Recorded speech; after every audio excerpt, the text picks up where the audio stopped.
Os resultados são de um inquérito realizado de 2 em 2 anos pelo Consulado Português em Paris. Os movimentos associativos da comunidade portuguesa sofreram uma mudança, assim como o perfil de lusodescendentes a viver em Paris.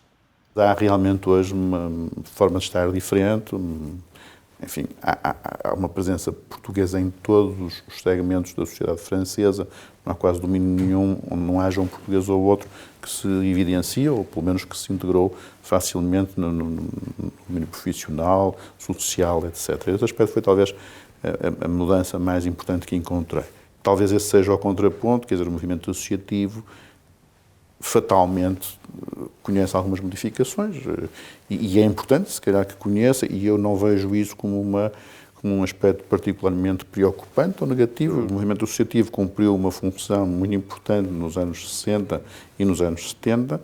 É natural que essa função, não sendo exigida hoje em dia, pelo menos para a comunidade portuguesa, porque felizmente as nossas associações, algumas delas, começam-se a abrir a outras comunidades e, enfim, aquilo que foram as dificuldades dos portugueses nos anos 60, hoje verificam-se, infelizmente, para outras comunidades portanto, enfim, o mundo não mudou assim tanto, eu diria infelizmente, mas no que toca à comunidade portuguesa, é verdade que aquela função, aquela finalidade do movimento associativo já não tem tanta razão de ser, até porque, no fundo, nós estamos a construir em conjunto a Europa e aqueles que chegam, os novos que chegam, não estão necessariamente à espera de uma associação e, portanto, digamos, o mundo, desse ponto de vista e no que diz respeito à comunidade portuguesa, mudou. O acompanhamento do movimento associativo é uma das vertentes de trabalho do Consulado de Portugal em Paris. Os serviços consulares que servem a comunidade portuguesa a residir em França atravessaram um momento desafiante devido à falta de recursos humanos. Acabámos por ter uma resposta muito boa de Lisboa, porque, apesar de com demora, apesar de serem muitas as insistências, finalmente tivemos a reposição de todos os funcionários que tínhamos perdido, porque também, como saberá, o Consulado nos últimos, digamos, 5, 6 anos, perdeu imensos funcionários, a maioria dos quais passaram à aposentação e, portanto, essa perda, que atingiu proporções enormes, tinha que ser de alguma maneira travada, porque senão nós deixaríamos de conseguir trabalhar. Depois de um tempo muito difícil, em que nós tínhamos esperas muito longas para marcação, muita dificuldade de aceder ao site, muita dificuldade em marcar, felizmente, de alguns meses para cá, talvez enfim, eu diria quase de há um ano para cá, tem-se notado que é muito mais fácil e de alguns meses para cá, definitivamente, é bastante mais simples e rápido obter as marcações. É preciso que não se perca este embalo que agora enfim, o posto conheceu, senão voltaremos à mesma situação que tínhamos há 3 anos atrás. Mas eu estou confiante que existe esse cuidado e que, porventura, haja reposição imediata. Ora, sucede que nós temos um número de funcionários para as exigências que neste momento se nos colocam e tendo em atenção que alguma coisa se ganhou também com os novos sistemas, etc., novas tecnologias, como se costuma dizer, a verdade é que eu acho que hoje não temos um problema de pessoal, pelo menos como tínhamos tido nos anos em que aqui cheguei, e já o meu antecessor tinha esse problema. Uma das críticas mais frequentes ao posto era o atendimento telefónico, que era praticamente impossível de dar, e, portanto, as pessoas com alguma razão tentavam ligar, não conseguiam.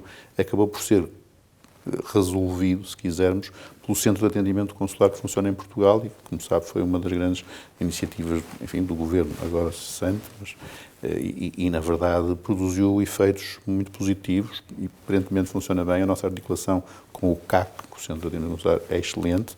Portanto, se nós detectamos dificuldades, eles fazem a respectiva atualização do que é necessário em termos de procedimentos e, pelo menos, há uma coisa positiva, nós deixamos de ter esses telefones que não eram atendidos, os telefonemas que não eram atendidos, e as pessoas, aparentemente, acabam por encontrar a solução. Com o aproximar das eleições legislativas em Portugal, o Consulado tem feito um trabalho de sensibilização do eleitorado, pelo menos aquele que quer ter uma participação ativa nas eleições portuguesas. Se nós, por um lado, defendemos a integração, não é? Se defendemos a participação na vida política francesa, defendemos a circunstância de haver portugueses eleitos, não é? Que são cada vez em maior número, porventura teremos que aceitar que os portugueses no estrangeiro não estejam tão preocupados, se calhar, com a realidade nacional. Ou seja, estarão, os que estão, e os que não estão, estarão a viver a sua vida em França. E, sobretudo quando estamos a falar de terceiras e quartas gerações, não é? em que já os pais nasceram aqui, por conseguinte, bom, na verdade, noto na comunidade que há sempre um enorme orgulho de ser português. Há sempre um enorme carinho por Portugal. Inclusive até se assiste a um movimento de redescoberta de Portugal nas novas gerações. Mas sem prejuízo as pessoas estão a viver em França, não é?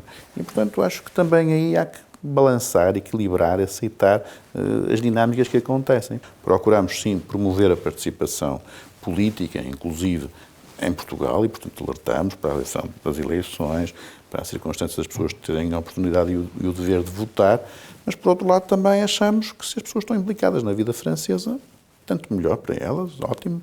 Se puderem fazer as duas coisas, melhor ainda, mas cada um depois encontrará certamente os equilíbrios que julga judiciosos, não é?